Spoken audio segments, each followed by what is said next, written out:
phosphoric acid, phytates, phytic acid. So if you start getting into the alkaline diet, which is more vegetables, vegetable juices, green foods, really, and herbs. I think the most alkaline food in my body over all these years that I've been experimenting with this stuff as a gastronaut, the medicinal mushrooms. The medicinal mushrooms. Most alkaline forming thing. And if you read Dr. Young's book, he says don't eat mushrooms because they feed candida. Reishi mushroom fights candida as good or better than anything. And he said, well, what about Dr. Young's research? He sent people to my seminars. We're there. I'm like, what are you doing here? Like, Dr. Young sent me to hear about the medicinal mushrooms. Because what he's talking about is portobello mushrooms that you buy in a store that are contaminated with mold, which you really shouldn't eat. Okay. But the real mushrooms, the advanced mushrooms, the reishi mushrooms, the noble mushrooms are the most powerful immune system weapon things we have. I mean, we have a technology now with everything we've laid out here. 1, 2, 3, and then the fourth step is the little zapper deal, this little deal right here, where we can knock out, we can start turning the corner on anything. And in that kind of a world, we have the answers. There's a no thing that where it's like if there's no way, there is a. Right. If there's no choice, there is a. Right. If it's too late, it's not. Too late. It's never too late to live, always too early to die. And that's the basis of it. Okay, having thrown that out there, I wanted to mention also that this sits in and on top of your daily filler. What's filler? Lettuce. Lettuce, cucumber, carrots, celery, avocados, tomatoes, which is the best filler ever. I mean, come on. I mean, what we get to eat, you know, haven't you figured out by now? You eat stuff, it's like every bite of it, it tastes so good it's hard to believe. How many people have had trouble stopping eating the almond butter? How many people have gotten halfway through an almond butter and then realized they might as well just eat the other half? Why is that? Because that stuff tastes so good. We know now that raw food is actually the best tasting food, and if we have that as our filler, and then we implement this thing strategically around that, we might notice something. And here's what we notice. Here's what I've noticed.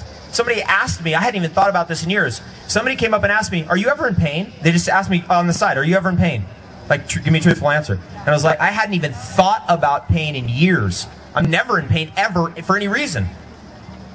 Physical pain, I'm like, whoa. And then I started, that caused me to go, whoa, people are in pain. And I had been in pain for years. When I broke my back in 1989, healing that injury, I had been in pain. I could not sit up for 45 minutes and type on a computer. I had to write left-handed because if I wrote right-handed, it would tweak all those fine motor neurons and whatever muscles back here. I couldn't write right-handed, I had to write left-handed. And I had been in pain for years, and that had been so driven out of my consciousness that I forgot about it. That's what happens, by the way. I've seen that with people who are really powerful healers, and by the way, this is a tremendous symposium of healers in this area here. I mean, it's just incredible. Some of the greatest healers on the whole planet are here. Viktoras Kolvinskas. You know, this man can heal you with his words and his vibration. I've been around people who are real psychic healers, like John of God, like our friend Howard Wills. Nick Good and I hang out with Howard all the time. And Howard can heal someone with it. He can go like that and blow light into the person and heal them instantly. But what's interesting about that, I saw him do this with my mom. I was like, Mom, you need to have Howard work on you. So I took him over there. Maybe my mom stayed there 9 days at his house. He's like John of God, but he doesn't have a thing where people come, whatever. Just who's ever in front of him, whoever calls, whatever happens, he'll work on them right on that moment, and then he goes about doing his own thing. Very interesting man. Anyway, this is what Howard told me, and this is what happened to my mom. So he starts working on my mom. My mom's like, yeah, I got pain here, here, here, here, here, here, everywhere. And Howard goes, okay, how you feeling now? I don't really feel any different. I mean, what's supposed to happen? He's like, how you feeling now? She's like, nothing's different. 20 minutes later, I'm like, Mom, how you feeling? She's like, oh, I feel pretty good. Howard's like, on a scale of a 0 to 10, where are you? 10 being the most pain. She's like, well, I'm like down to about a 2 right now. Howard goes, 10 minutes later, I'm like, Mom, how you feeling? She's like, I feel like really good. I feel fine. And what ends up happening, and this is what Howard tells me and what I've seen, is that when somebody actually gets a healing, they forget that they were ever in pain. They forget they ever had a tumor. They forget that they ever had cancer. They forget that they broke their back. They forget whatever. It blows the memory out.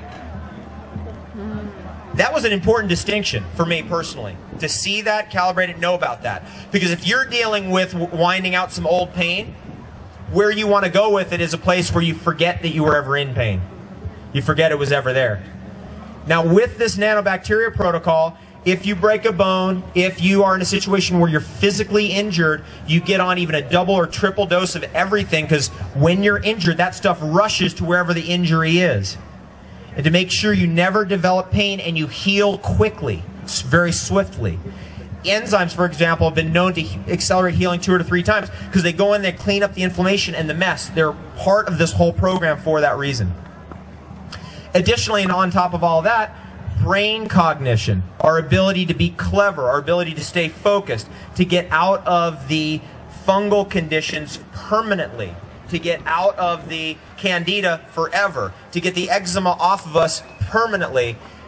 This is part of that way, and what you'll see is it'll turn a corner for you.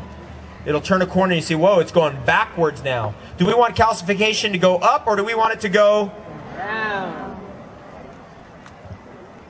I think they're coming up here with a cane soon, but now we got to get into what's the deal with calcium then? I mean, if we're taking this stuff to get the calcium out, does it take the good calcium out? No, leaves the good calcium intact. Here's the other thing. Do we need to take more calcium to build more calcium?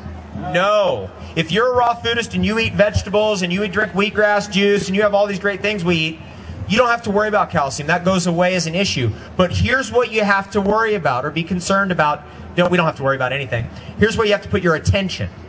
I've asked these powerful psychics, how do you turn the power on? Uri Geller is a friend of mine. He's bent a spoon in my hand. Guy's pretty powerful. I said, how does it work? How does the power turn on? I just have to put my attention